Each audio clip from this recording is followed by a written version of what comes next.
و تەفاسیلەکەی خەینە ڕوو وەکو هۆشداریەک بە تایبەتی پرسی یەکەم کە نەوت و داهاتە ئەگەر لەم 15 ڕۆژەدا ئسە تەفاسیلی کێشەکان باسەکەم ئیتیفاقەکە نەکرێت موچەی 6 مانگی خەڵکی هەرێمی کوردستان لە 7 تا 12 ئەخورێت.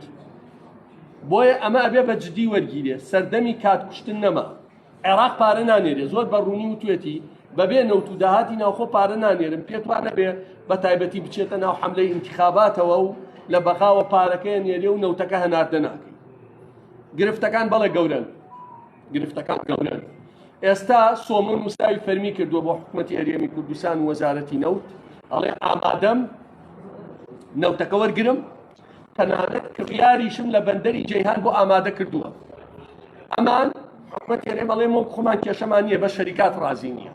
بەداخەوە شەریکات نەوتی کوردستان لەی خەڵکی کوردستانە نەماوە بۆی کۆمەڵە شەریکە بەشێکیان ئەڵێن 45% بەشێکیان 40% نەک پارە نەوتەکەی ئێمەیە واتە 45% نەوتەکەی ئێمەیە خۆمان بەویستی خۆمان بەپێی عەقدەکەی هەمانە ئەمانەوێ بیفرۆشین لەکوێ ئەمانێ ئەمان لەبەرەوەی 6 ملیاری شیرینی نەوت وەریان گرت و چووە بانکی کوردستانی ئەیدی و کەس نەیزانی چی بەسەر هات خەڵکی کوردستانیان تووشی ئەم دەردەسەریە کرد نەوت و ژێرخان و موچەکەش تەسلیمی کۆمەڵە کۆمپانیا کراوە.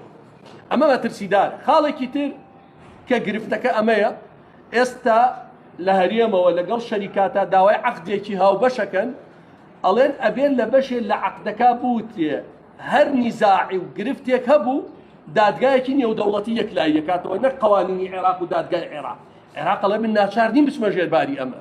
ئێمە ئیتیفاقمان نەکردومان پێشێسە نەمانوت ئێمە بۆ هەر بەرمیلێنە و 16 دۆلارە دەین فەرمی ئەوە گەرنتی ئەوە مساوی ڕسمی بۆ هەر بەرمیلێنە و 16 دۆلار واتە تا ئەم ساتێک کە قسەکەین لەسەر دۆسیەی نەوت ڕێکەوتن نەکراوە. دەسەڵاتدارانی پارتی و یەکێتی لەمە تێبگەن لەم 15-16 ڕۆژە ئیتیفاق نەکرێ ئەچێتە ناو حەملەوە لە عێراقا لە کاتی چوونە ناو حەملا ئیتیفاق زۆر قورسە و دوای هەڵبژاردنیش حکومەت لە عێراقا بێ بە کاربەڕەکە ئیتیفاقت لەگەڵ ناکە چارەنووسی موچەی 6 مانگی خەڵکی کوردستان مەفەوتێنە. پاشان ئێستا گرفتە گەورەکە وەیە دووسێ بەڵگەی سەیرە خەمە ڕوو بۆ ئێوە نزیکەی 262 ملیۆن بەرمیل نەوت بەرەم هاتووە و فرۆشراوە لەو کاتەوەی کە نەوت ڕاگیراوە. پارەی ئەمە کوا پارە وەرگیراوە و دیار دیەچی لاتە. بۆ نمونە لە کێڵگەی شێخان تەنیا لە 6 مانگی یەکەمی ئەم ساڵە لە یەک کێڵگە 9 ملیۆن و 671 بەرمیل نەوت بەرەم هاتووە بە 268 ملیۆن دۆلار فرۆشراوە 148 ملیۆن دۆلاری بۆ حکومەت بووە واتە لە ساڵ 55 پارەکە بۆ حکومەت بۆ 45 دۆلار ئەم لە یەک کێڵگا 148 ملیۆن دۆلار ئەمە بەڵگەی فەرمیە لای کوا ئەم پارە لە کێڵگەی تاوکێل لە 6 مانگا 6 مانگی ئەم ساڵ 12 ملیۆن و 300 طبعا شی شێخان بە 27 دۆلار بەرمیلی فرۆشراوە تۆ نایدەیتە عێراق بە 70 دۆلار بیفرۆشێ خۆ بە 27 دۆلاری فرۆشی. لە کێڵگەی تاوکێل 12 ملیۆن و 311 بەرمیل نەوت بەرەم هاتووە هەر بەرمیلێ بە 33 دۆلار فرۆشراوە بە چەند 472 ملیۆن دۆلار 330 ملیۆن و 170 ملیۆن دۆلاری بۆ حکومەتی هەرێم بوو. کوان پارە ئەمە دوو کێڵگەم بەرمونە بۆ هێنانەوە خورمەڵە کە کاری تیا زیاترە لەمە یعنی ئەکرێ کۆمپانیاک 200 ملیۆن دۆلاری هەبێ کۆمپانیاک 300 هەبێ کار لە 6 مانگا 500 ملیۆن دۆلار دەستکەوێ بەڵام خەڵکی کوردستان سفر 262 ملیۆن بەرمیل نەوت بەرەم هاتووە داهاتەکەی بۆ خەزیێنەی گشتی بۆ موچە بۆ پرۆژە تەحەداکەم وەزیری دارایی پێ بڵێ 2 دۆلارمان هەبوو دامان بە موچە 2 دۆلار درا بە پرۆژە 2 دۆلار درا بە دەرمان هیچی نەکراوە. ئێتۆ ئەتەوێت ئیدامە بەمە بدەیت و نەوت ڕادەستی عێراق نەکەیت و موچەش نەیە و بە خەڵکیش بێ سفر داهاتەکەی ئەمە نابێت ئەمە نابێت. سەبارەت بە داهاتی ناوخۆ ئەوی شارەسەر نەکراوە گرفتەکە لە ڕسومات ڕێزان پلانی حکومەتی هەرێم چییە؟ ڕسومات زیاد دەکرێت لە بەرامبەرە گەماری کەمە بێتەوە بۆی قاچاقیەوە. بۆ نمونە کارەبا بە عێراق ئەڵێن ئێمە داهاتی کارەبا نادەین بە تۆ ئێستا بۆ نمونە لە ساڵ 35 داهاتی سلێمانی داهاتی کارەبایە. معقولە داهاتی کارەبایە لە سلێمانیە لە داهاتی باشماخ و پەروێزخان زیاتر بێ؟ نەخێر. بۆ لەبەرەوەی باشماخ و پەروێزخان قاچاقچێتی دیاکرێ.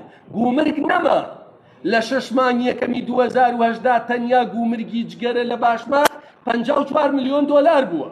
لە 6 مانگی ئەم ساڵات سفرە. لەبەرەوەی 100% جگەرە بە قاچاقێت و نە قانونێ و نە محکەمە هەیە و نە حکومەتێ و حکومەت و قانون و محکەمە. ئەمان ئەڵێن ئێمە داهاتی کارەبا نادەین. بۆ؟ ئەڵێ داهاتی کارەبای هەرێم دەهێندەی عێراق ڕاستی شەکە. واتە ئەگەر 1000 کیلۆوات بدەی بە ماڵێک لە سلێمانیە لە هەولێرە ئەو پارەی لەم ماڵە وەرەگری دەهێندە زیاترە لەو پارەی لە ماڵێکی کەرکووک هەمان بڕی لێ وەرەگری. ئەڵێن بە چه حەقێ ئێمە پارەیەکی زۆر لە خەڵکی خۆمان وەرگرین ئێوە وەری ناگرن بێ نیوەی بدەین بە ئێوە. کۆمەڵێک داهات لێرە هەن لە بەغا نییە.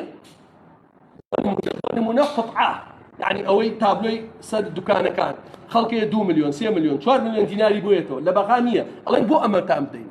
ئێکەواتە وەرەباری سەرشانی خەڵکی خۆت سووکە کە قانونی بودجەش تێپەڕی ئەو کاتە عێراق ناچارە جگە لە نیوەی داهاتەکە خەرجی دەوانەکانی ئێرەش لە ئەستۆ بگرێت.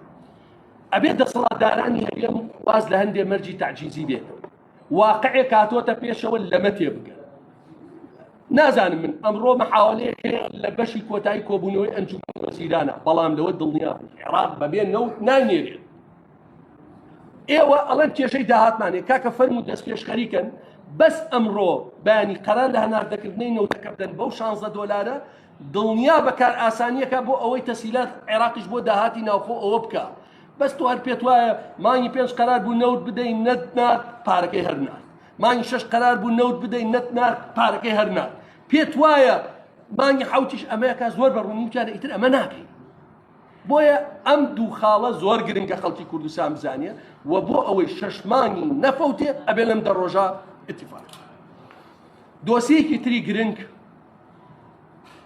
پەیوەستە بە هەموو موظفین و خەڵکی سلێمانی و دۆسی ئەم زەویانی و زۆر خراپە گەندەڵیەکی زۆر ڕێکخراوە ئێستا هەمووی باسەکە. بە نایاسایی لە دەرەوەی قەراری وەزارەت ئەنجومەنی وەزیران حکوومەت نزیکەی 80000 قوتعە زەوی مەتر کراوە. بەڵێ بەشێکی بە ناوی پێشمەرگەوە بووە بەشێکی بە ناوی ئاسایش بەشی هەرە زۆری بە نایاسایی لە بازاڕ ڕافرۆشە. واتەم نە ئەمری وزاری هەیە نەبە کۆمپانیایەکیان دروست کردووە لە سەرچنار ناوی مادانە. تەمان بەرپرسم من لەمەیسە ناوەکان هەموویان چی ئەبێ با ببێ هەموو ناوەکان کۆمپانیایەکیان لە سەرچنار دروست کردووە ناوی مادان. کەسێک کە ناوی کاک خەڵەفە دێن هەرچی زەوی 100 مەتریە پشتی هەواری شارە ڕاپەڕینە پولە ڕیسیە پشتی پایۆنێرە بەبێ حکوومەت بەبێ قانون بەبێ هیچ مەتریەکەن شۆفڵی لێدە ئەڕۆن لەو کۆمپانیا فۆرمی بۆ دروستەکەن. کۆمپانیا لە بری حکومەت فۆرم دروستەکە بە 200,000 ئەم زەویانەیە بن لە بازاڕ ڕایفرۆشە. لە ڕاپەڕین یەک باخچە و حەدیقە و شوێنێکیان بکردیانە 104 قوتعە فرۆشتی بە 5 ملیۆن دۆلار و خستیە باخەڵیەی هاوار کەس قسە ناکات. کاک موسایە دانیشتووە لە سەرچنار گویا ئەمە لە فەرماندەیە لەکوێ ئیشەکانیان بۆ بەڕێیەکە دووسێ هەیە من و نزیکەی 52 عقاراتیان دانا بۆی ئەم زەویانە بفرۆشێ. کاکە تۆ فەرمانبەرێکە بێ زەوی وەرگێ 40 خاڵی هەیە لە شوێنێکەی دێتێ بە 72 ساڵی تر خەدەماتی پێ ناکات. بەڵام لێرە بە ناقانونی خۆت مەتریەکەی کاک قوبات کاک بابڵ مەتریەکەن باشە ئەیفرۆشن یەکسەر مۆڵەتی بیناشە دەنا. ئەم کۆمپانیای مادانە تۆ سەیریکە فۆرمەکە نووساوەکە وەک شارەوانی ئەڵێ تر ئیجازە بینای دەروێک سەر ئیجازە بیناکەی تر تاپۆی چی و ئاوی چی و کارەبای چی و حکومەتی چی و شتی چی با 1 ملیار دۆلار زەوی بووە. 1 ملیار 100,000 دەفتەر دووسێ کاکیە من سەرپەرشتی فرۆشتنەکانیانەکەن و ئەمانە. ئەمە چ ڕەوایە؟ بەڵام فەرمانبەرێک 40 ساڵ خزمەتی هەیە ئەڵێ لە پیرەمەگرون زەوی تر خراپتر لەمە. شتێ دەست پێکراوە لە سلێمانیە کە بەڕاستی مەترسیدارە. دەستیان کردووە بە شوێنی مزگەوت بیبن ئەوەی لە دەخشا شوێنی مزگەوتە.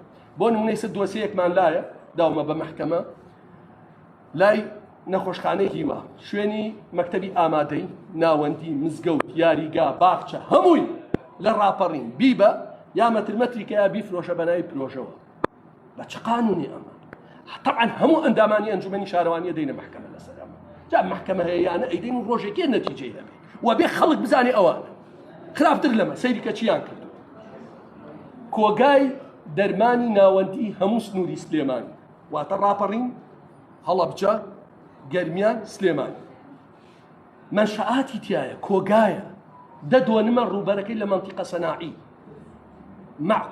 معقولە داویانە بە یەکێ بیکا بە پرۆژە ناوی ئیلیە چییە باشە معقولە ئێ باشە ناتەوێ بێ زەحمەت خۆت هەر خۆت ئیلی ناو یعنی هەموو یەڵێم چیەکەن بابیکە ناتەوێ ئەم زەویە پێویستی بە کۆگای دەرمان نییە بێ زەحمەت بای 20 میلیۆن دلار ئەم 20 میلیۆن دلار بیدەرە ئامێر بۆ نەخۆشخانەی هیوا و نەخۆشخانەکانی چییە بەرپرسە لەم فەسادی زەوی لە سلێمانیا خراپتر لەوە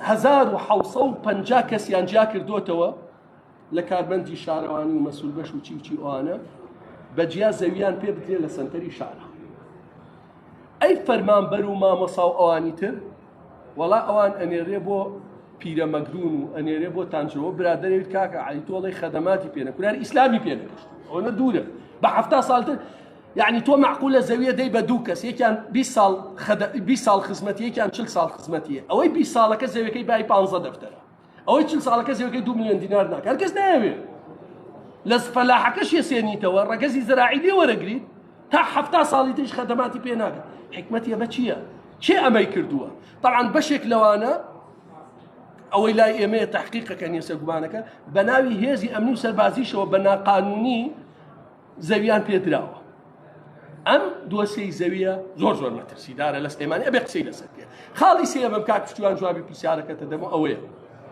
بەڕێزان تا ئێستا هیچ ئامادەکاریەکی ئەوتۆ نییە نەوتی سپی بە نرخی گونجاو بدرێ بە خەڵک بۆ زستان عێراقیش توێتی نایدەم چکە ئەمان بە عێراقیان تۆ کاکە 55,000 بان بەنێ بۆ پاڵاوتن نامانەوێت نرخی کارەباش بە شێوەیەکی بەرچاو گرانە کە خەڵک ناتوانێت لە زستان نەتیجەی گرانی نرخی کارەبا بیدێت واتە تۆ نەوت نادەیتە خەڵک بە نرخێکی گونجاو ئەڵێن ڕەنگە بەرمیلێ بدێ بە 100 بۆ 110,000 زۆرە جاخۆ لە بازار مانگە پێش خۆی 130,000 نەوت نادەی بە خەڵک ئەڵێ بۆشت نییە هیتر بەکاربێنی خەڵک لە زستانە چی بەسەرێت ئەم سێ گرفتی گەورە بوو گرنگ بوو باسی